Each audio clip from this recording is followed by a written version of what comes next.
Please. James, important 3 points, especially after the good result in midweek as well.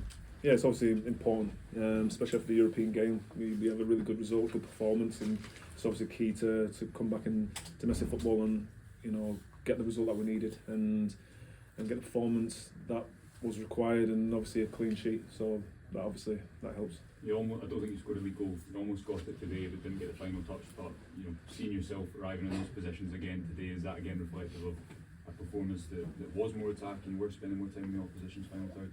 Yeah, I was obviously attacking. I think Holly got it in front of me a couple of times. But yeah, that's obviously one of my strengths, arriving in the box, and if the boys are putting the balls in the box, then I'll try and get on the end of them. But yeah, just playing my game and obviously trying to help the team up. It was a brilliantly weighted ball across from Yanis.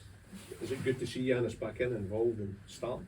Yeah, it's a credit to himself. He's been really professional, been working really hard behind the scenes at the training grounds, and getting the reward to start today and really make an impact in the team. So I'm really delighted for him, and it'll be a big asset for us.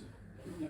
James, I mean, obviously a couple of games now you've missed out. You've sat on the bench back in today, but I mean, as somebody who's used to playing every single week, every minute of every week, how difficult is it for you to get your head around this new role? Obviously at 33 now, you're not going to play every week, but for you, how difficult is that to get your head around? Well, I don't see the age being a problem. I think 3 months ago I think I missed one game, so nothing's really changed. As in, okay, I've gone up one number in my age, but I still feel fitter than ever to play every single game. So it's obviously different, unusual, but it's down to me to be really professional and keep working really hard and try to be a leader behind the scenes at the training grounds and really push the boys on, and anyone who's asked to put on the shirt and the starting 11 have got to perform. So yeah, so it's obviously different. I mean, you are used to playing every single week at times. I mean, has there been points where maybe the number of games has taken a toll, and just being that wee bit fresher and having your game off here and there can be better for you, can be beneficial for you? No, I'm used to playing 3 games a week. That's what I really love to do. It's it's been what I've been used to for so many years, and I can the stats and the numbers I put in is still right up there. So yeah, it's just about me continuing to work hard, and when asked to play, then deliver a performance. You're captain, you're a team player clearly, but does it still hurt the pride not starting every game? You obviously want to be playing every single game. That's just in your nature. You want to play every single game, but there's a level of you've got to be professional and really help the team. If you're not, and when asked to play, you've got to obviously make an impact. So yeah. Do you sort of see that as a challenge, basically, that every time you're on the pitch you're doing as much as you possibly can to make sure that the manager picks you as often as he can?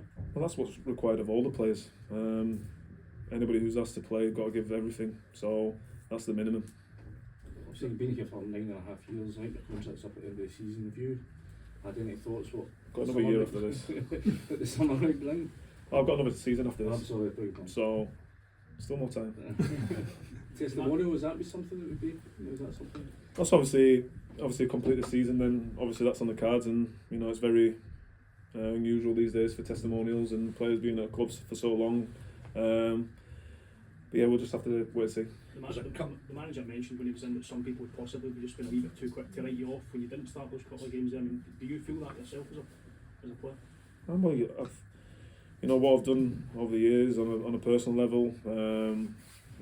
I've kept on asking questions, kept on striving to be better, to keep putting in the numbers, and obviously still trying to do that.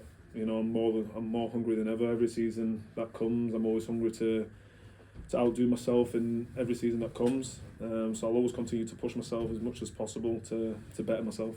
Just we've got the news there that Nana's going to be out for a wee while, it seems. Nana Casemiro. Oh yeah. Just for you, I mean, as a guy who's sort of come under your wing a wee bit, playing the same position as you, just how sort of sad to see him suffer like that. Yeah, obviously it happened in the international break when he was playing for Holland, and obviously didn't look the greatest one, but he's obviously had an operation, and he was a great asset for the team, and he could play full back, centre back, so he could play different roles, so it'd be a big miss for the team. But it's now down to us to the rest of the players to to obviously fill that gap, but hoping for him to have a really fast recovery. You've been able to be in touch with him. Obviously, I don't know if he's been back to Ibrox since that happened. Have you, He's not been back, but obviously I spoke to him. yeah, and just is that important for you just to sort of try and lift his spirits as captain as well? Yeah, obviously it's never nice to see an injury like that or to go underneath the knife, and it's never nice to see that on a team or any player. But yeah, he's a strong character, so hopefully he can really recover quickly from this.